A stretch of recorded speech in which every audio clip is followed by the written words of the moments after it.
Okay, the materials we're going to be using in this fly, this is the 1/4" fly that we're going to tie. This is the Mustad C70 SD in a size 8. I'm going to use woolly bugger marabou. This is a little different than blood quill. The blood quill, if you can see that, has a lot of little fuzzies like this marabouish type all the way out to the tips. The blood quill has more of a hair down on the tip. So we're going to use the woolly bugger. We're going to use just a white saddle patch for our collar, medium round rubber on the legs, and a 1/4" foam to make the head.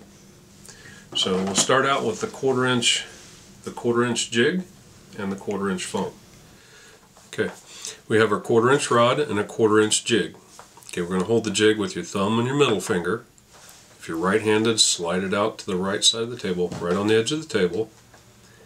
Insert your cylinder right back to the cut. Place your finger on top of it and insert your leg needle. Right through there. Take your razor blade, cut the fastback off, and when you get to the bottom of the cut, just rest your finger on it again. Don't let it tip up like that or you'll leave a little imperfection right on the bottom. Flip the jig over, holding it with your thumb and your middle finger. Slide the razor through it on the face, and there again, always use a really sharp new razor so that we can reuse this rod. Make the cut right through that. Rest your finger on the tip. Don't press on it, and cut that off. Now that rod's ready to use again, or a lot of these 1/4" rods you can get 2, if not sometimes 3 if you're real careful. You can get 3 different heads out of it. Okay. Pull your leg needle out, stick your thumbnail in there and pull it out, and there you have a ready to go perfectly shaped head. Okay. Now we're going to split this just like we did on the other video with the 7/16. I'm going to take a pencil. When you start out, use the pencil. Okay. I'm going to turn it around to you so that the fastback is towards the camera and down. And I'm going to go right to the top of this radius and make a little mark. Okay, see that mark? I'm going to turn it around, take the pencil, and I'm going to put just a dot right in the center of the head. Right there. Okay, that just gives us a target to cut to. Take your razor blade, and with the fastback facing you now, and the face of the head facing away from you, hold your razor blade to the back, start it right on your mark, go right down the center of the head, and just set it right on the head. Just barely cut into it, just enough to see. What I'm looking for is if that's setting true to the razor blade. Okay, if it's setting true, go back to the front and just push that blade right to the dot. Right there. Now that's just about halfway cut through the head. Turn it around and then push the razor blade right up to the fastback, but don't cut through that fastback there again. If you cut through it, the material will pop through there when you apply this to the hook. Okay. Now the head's prepped and ready to go. Okay, we're going to put our size 8 hook in the vise. All right. Same as before, we're going to open this head up and place it on the hook. Okay. Since I'm not using a weed guard on this one, we're going to place it right behind the eye. Now, there again, this head is designed to set flush with the hook. Okay. Just put your head on.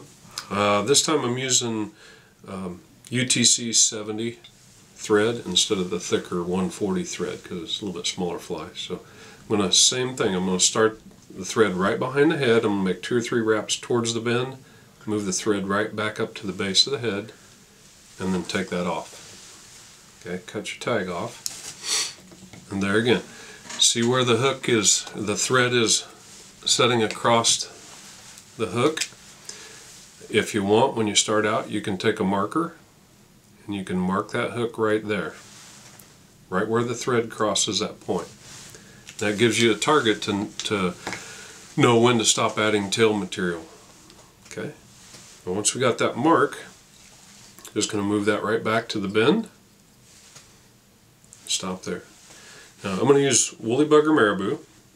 Now when you start using this, an easy way to do this is just take 3 fingers, put the feather inside your fingers, and pull that into a tail, like that. Okay. Now the problem with that is right here where I'm going to cut it, it's real thick. Okay, so I need to thin that out without thinning out my tail. And the way I'm going to do that is I'm just going to grab right up here, and I'm going to strip that feather down, strip out the other side, and that gets all these tips, the tips of those feathers that are short in here. That just removes the bulk out of your tail. You still retain your nice fluffy tail like that, you just don't have all the bulk right down here where you're going to tie it on. Okay? Now, stick it in your fingers, pull it through your fingers. Now to size this, you can go, I typically go on the smaller ones, I go about the same length as the hook shank or the whole hook, about that area. Tie that on.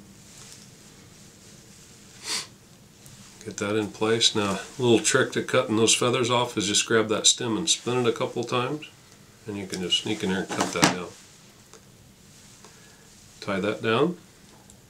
Now, one thing that's really different when you get into these smaller flies, on the 7/16 we used a schlappen feather.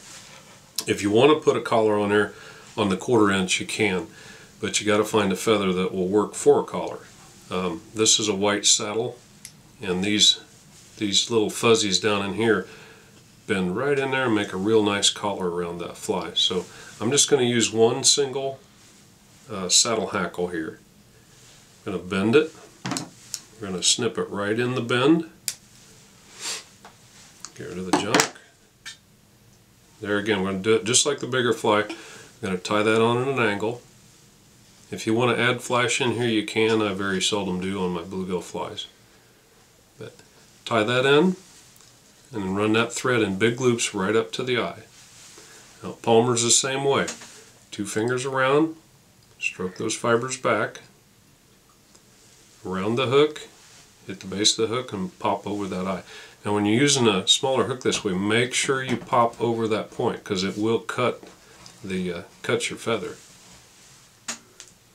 Okay, palmer it again. Now just keep going, and the mark that we put on that hook when we started, that is our target. We got to stop when we get there.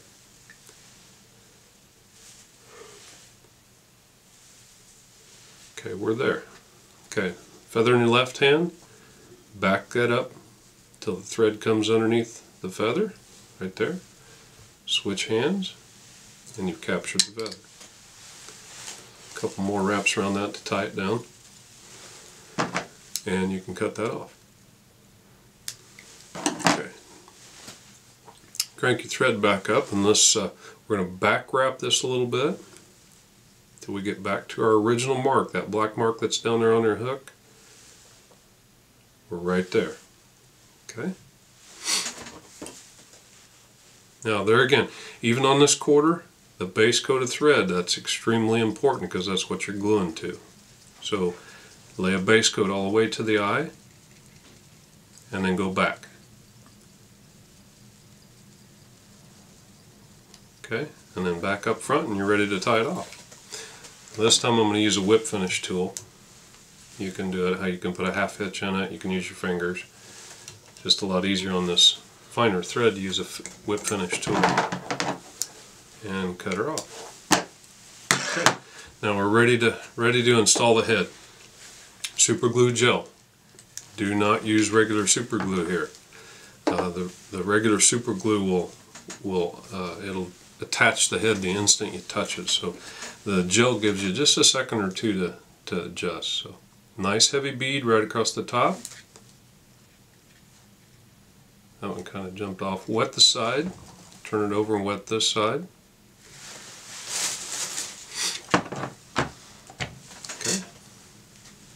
Turn your hook upside down, stick your fingernails in the side, squeeze it, and open that cut, open as wide as you can. The same thing. We're gonna put the back of the hook, or the back of the head, right up against our collar, and then we're gonna fold it forward. So right back up here, fold it forward, and let her go. Turn it over, make sure it's setting true on the hook. Pretty good.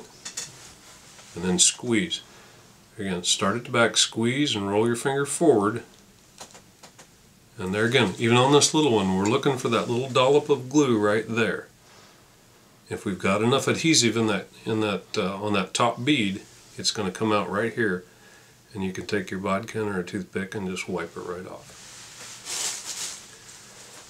Same thing on the bottom, just wipe off the excess. And then clean out your eye.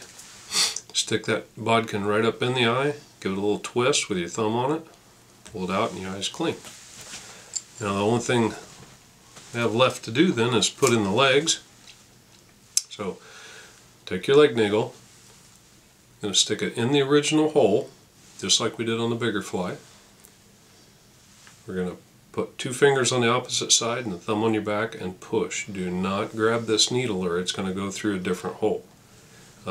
But if you just push on it, it'll come out the same hole almost every time. Push that through. Going to put a couple legs in here. And pull them right through that head. Pop. Now you can make these legs as long as you want. I like these legs on this 1/4 inch poppers really short, so I just make them just about a 1/2 inch there. You can do this the same way. You can actually measure them. That's about 3/8, so we'll do that. Cut them on this side at 3/8. And there you have a 1/4 inch popper ready to fish. Other than, you know, if you want to doll this fly up, you can.